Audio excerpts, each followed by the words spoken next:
रोजगार का जो लाखों लोगों का जो अवसर पैदा किया है, हमें नहीं लगता देश में इतना बड़ा अवसर आज तक मिला होगा। यानी यह धरती लालू के विचारों से चलने वाली है। कोई फर्क नहीं पड़ता है। माननीय अमित शाह जी बिहार आवे जाए और लगातार यहाँ डेरा डाले हुए थे।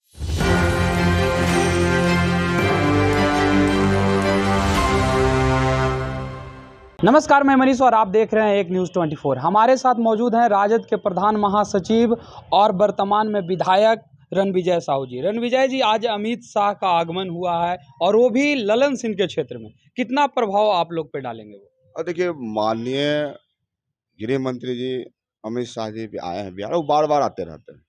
और आपको याद होगा, पिछले विधानसभा के आम चुनाव में भी वो आए थे और लगातार यहाँ डेरा डाले हुए थे। ये देखिए, यह है बिहार, यह समाजवादियों का गढ़ है, जहाँ जयप्रकाश जी का नारा था, जहाँ कर्पूरी ठाकुर ने इस धरती को सींचने का काम किया और उन्हीं को विचारों को अगर सचमुच धरती पर उतारने का काम किया तो वह गरीबों के मसीहा माननीय लालू प्रसाद यादव जी।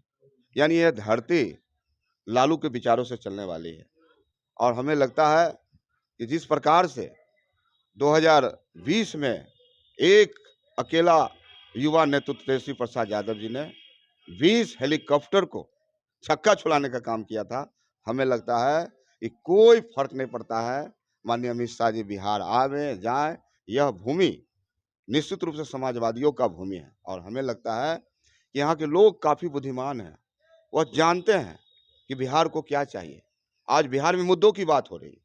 अब अमित शाह जी का, उनके पार्टी का जो एजेंडा है, हिंदू मुस्लिम, हिंदुस्तान पाकिस्तान, तो अब इन मुद्दों से पब्लिक तो उब गई है ना। अब नौजवानों को रोजगार की बात हो रही है।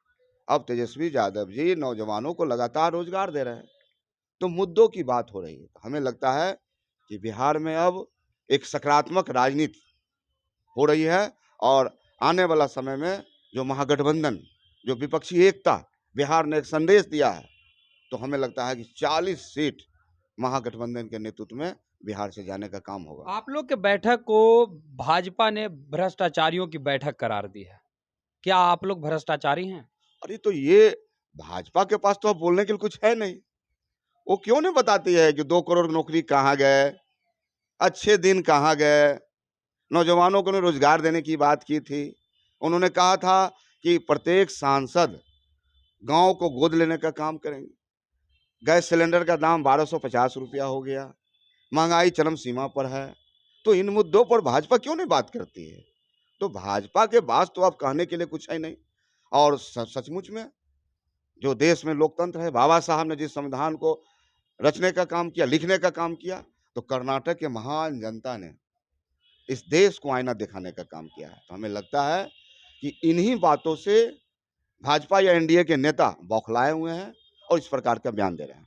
अभी बीपीएससी टीआरई के तहत जो शिक्षक बहाली की प्रक्रिया का जो फॉर्म भरा जा रहा है, उसमें बार बार संशोधित किया जा रहा है, जिसके बाद शिक्षक संघ काफी नाराज चल रहे हैं। आखिर इतना संशोधन क्यों किया जा रहा है? क्यों छात्र को पहले तो 4 साल लग गए इस प्रक्रिया को पूरा करने में, नोटिफिकेशन लाने में, फिर आखिर संशोधित इतना क्यों किया जा रहा तो यार देखिए, अगर सरकार अगर गंभीर है कि हम बच्चों को क्वालिटी एजुकेशन दें, तो इसमें क्या फर्क पड़ता है, क्या हर्ज है?